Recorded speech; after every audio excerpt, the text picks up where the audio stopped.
Hello, it is I, Dharma, also known as the Entertainer, also known as your Demi-Omni Queen, and welcome back to the channel of Horns and Halos. Now, today I'm going to be talking about something that came up very recently in my life, and I just had to talk about it because it's been so fun. Now, in the past, both on my podcast and I believe maybe in one of my YouTube videos here, I've talked about how I wanted to join a D&D game. Mostly for the roleplay aspect, less for the fighting aspect, but I figured it would still be fun anyway. Now, sadly, that has not happened, and I don't think it ever will, because I don't know anybody who actually plays D&D and wants me to join, which is sad, but that's fine, because I found something way better. So you see, in Roblox, there is this role-playing game called Modir's Fate. I believe it's Motors. I thought it was Morders, but I think there's only one R. But yeah, so I found this game called Modir's Fate. Well, I didn't really find it. You see, what happened is one time I went on another role-playing game, found some people, role-played with them, friended one of them, so that maybe we could role-play later, was on the cusp of unfriending them because I don't want to fill up my friends' tab in Roblox with a bunch of nobodies, and ended up getting into a large group chat with them and a bunch of their other friends, and they started talking about this role-playing game called Modir's Fate and offered the group for us to join them in a roleplay that they were doing. I obviously went to go check it out because I had nothing else to do at the moment and was immediately hooked. The game is a fantasy medieval game about Vikings, but we typically use it for more fantasy stuff. It has magic, horses that don't work. You can choose between being a human, elf, sea person, tree person, and a dark elf. Along with giants if you have the Game Pass, goddesses if you have the Game Pass, and dark lords if you have the Game Pass. That's the basic gist of it. I chose, for the roleplay, to be a dark elf. But before we get into that, I have to introduce you to our people in the story. Now, I'm going to be calling them by their Roblox display names because A, that's easiest, and B, it's just a display name, it's not their actual name. So yeah. So first off, we have the person that started this whole entire craze, which is Mercury. Mercury was the original one that I friended and the one who started the group chat, grouping me together with a bunch of other people. It was originally called, the chat is, originally just called by the usernames, but now it's called RP Gems, even though we don't do Gem Galaxy's roleplays anymore. So yeah, Mercury's character is Atlas, an elf. Next up, we have Name. Now, Name is, like I said, it's their display name, and I honestly find that super funny. It's just like, put your Roblox name here, Name. But yeah, so Name plays the, I believe, elf character of Sid. I'm just going to assume that they're an elf character, because of something that happens later on. I'll explain later. But yeah. Next up, we have Nimmy, who plays a sea person character. I forget the made-up name for it. Marine. Yeah. And like I said, me, Dharma, or Demi-Omni Queen as they know me, I play the character of the Dark Elf. Now, this whole entire roleplay is centered around a prophecy. This prophecy states that a human born with great magic, an elf with the strength of all of man, a sea person with a fire blazing in their heart, and a dark elf with a connection to the light will either be the downfall or the savior of Modir. And so, that's how our story begins. Now, Mercury's character is known as Atlas. Name's character is Sid, Nimmy's character is Marine, and my character is Sunbeam, or for the majority of this video, at least, the Guard. So, let's get started. So basically this starts as any normal day would for dear Sunbeam.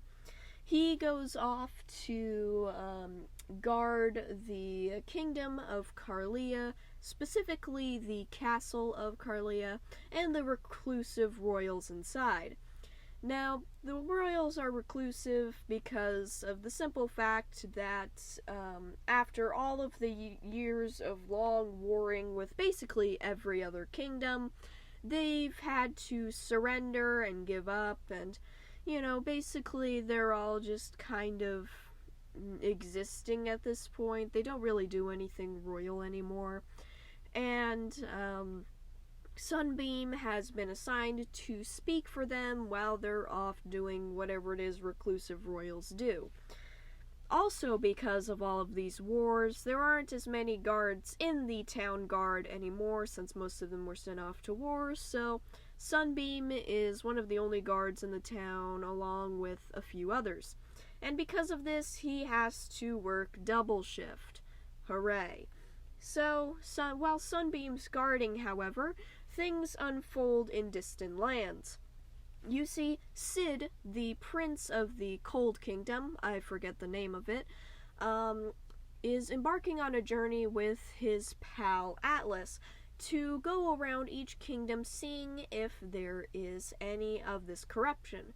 Because, you see, since Sid is the prince of the kingdom, he's been having a lot of farmers and just people in general coming to him saying that crops are no longer growing. Sid recommends things to try. They've already tried it. Now he's going off to figure out if this whole corruption thing's been going on in any other kingdoms. For you see, a great black flower has bloomed out in the ruins and is causing corruption of the land everywhere, turning the land black and unusable for anything other than spawning the undead. And so, because of this, like I said, Sid and Atlas are going to the other kingdoms to see if they are experiencing this corruption as well. While they're doing that, deep in the Undersea Kingdom lies a sea person who is reading a waterproof book. This was indeed specified.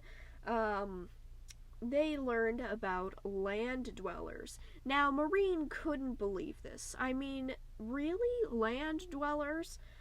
She had apparently never seen them before, mostly because their kingdom is under the sea, and, it's kind of hard to get down there unless you are a sea person, because, you have to do the whole breathing thing every once in a while. It's very important, I hear. So, Marine is reading this book, and we cut back to Sunbeam. Sunbeam, for the meantime, has been training with his swords because he dual wields 2 light swords, and, occasionally throwing in some shadow magic because, you see, at least in the lore of our roleplay, all dark elves are able to harness shadow magic. No other types of magic except for the rare instance of one using fire magic, but it's typically shadow magic, because shadow bad, and dark elves bad. So yeah. So once, Sunbeam's done with, his daily spot of training, I don't know why I suddenly had an accent there, he goes back to the castle up, in Carlia, and goes back to guarding. Like I said, he's working double shift, and while he had a nice break to go train up, now he has to stand there. His whole job is to basically stand in the doorway of the castle and ask anyone who's coming on through what their business is, why they're here, and, let them inside, if he deems them trustworthy. As the sun begins to set, Sunbeam hands off his work finally to another guard before going to turn in for the night, grabbing out his lantern and walking down the ramp to the gate to the town. As he's walking down, however, 2 people seem to sort of teleport in front of him at the bottom of the ramp. He goes up to him and asks them to state their business, and Sid replies that I am the Prince of the Cold Kingdom, and I need to speak to the royals.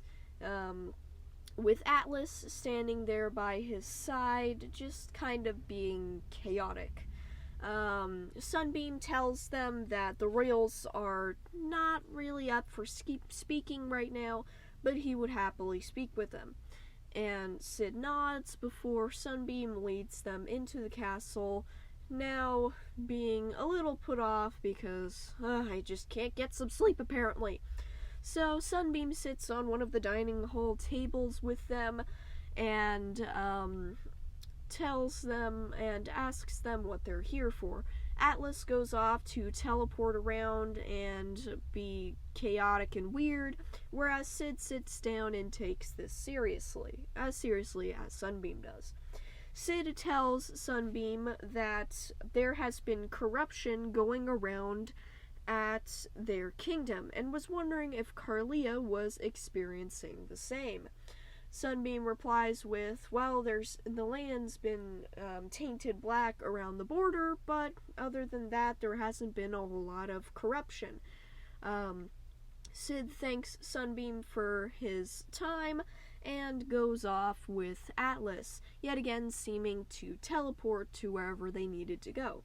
Sunbeam shrugs this off. I mean, Sid was a prince. Maybe Sid was practicing magic for years or something, which is not something that Sunbeam typically does. He doesn't really like his shadow magic very much because, it's bad. It can be very, very bad.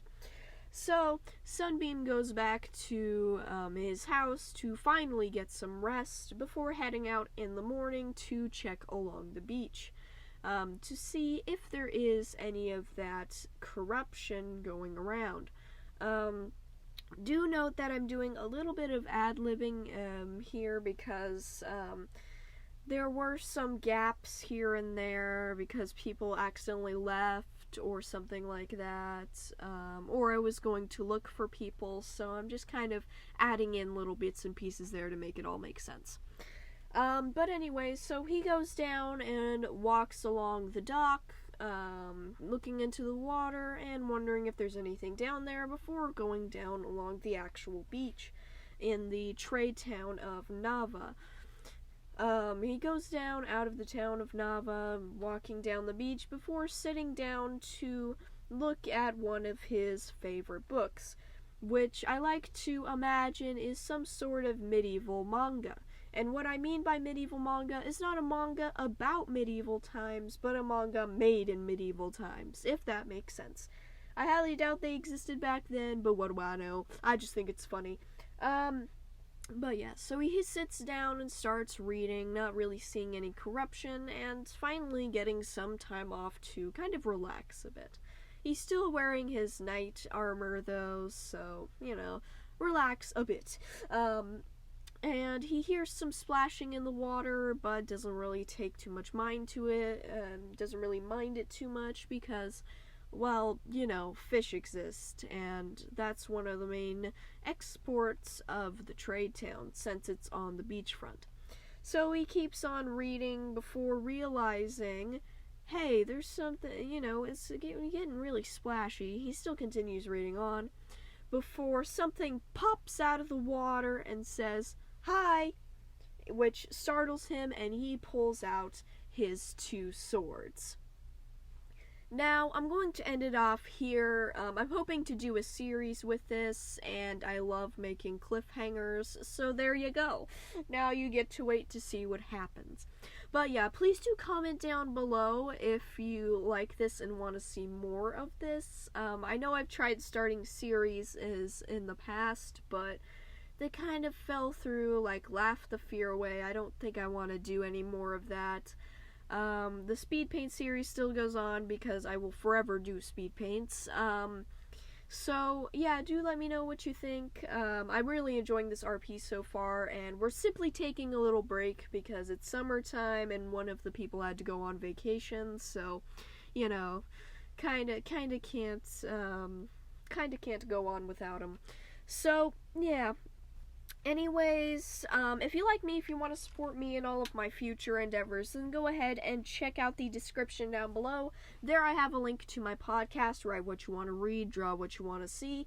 Over there, I do professional tips about writing and digital art, which I've been doing for many, many years now, especially digital art. And I've recently concluded my Pride Month series, which is basically all about different Pride Month terms and their meanings and things to note and stuff if you really want to be a true supporter of Pride, or maybe you're questioning yourself. So, yeah, please do go check that out. Follow, like, and listen over there. I do content Monday through Friday. I do from an average of 10 to 15 minutes. So you're going to get some nice content throughout the week, whether it's your bus ride to school or you're driving to work. I'm not sure exactly what age my audience is over there, but whatever you guys are doing, it's the perfect amount of time to get to wherever you're going. So, yeah, please do go check that out. Also, I'm working on my Redbubble store. I'm going to be making a lot of different Pride merch. I've already made a t-shirt for this YouTube channel. It's just that the Redbubble isn't quite up yet, but do be on the lookout for that in the future.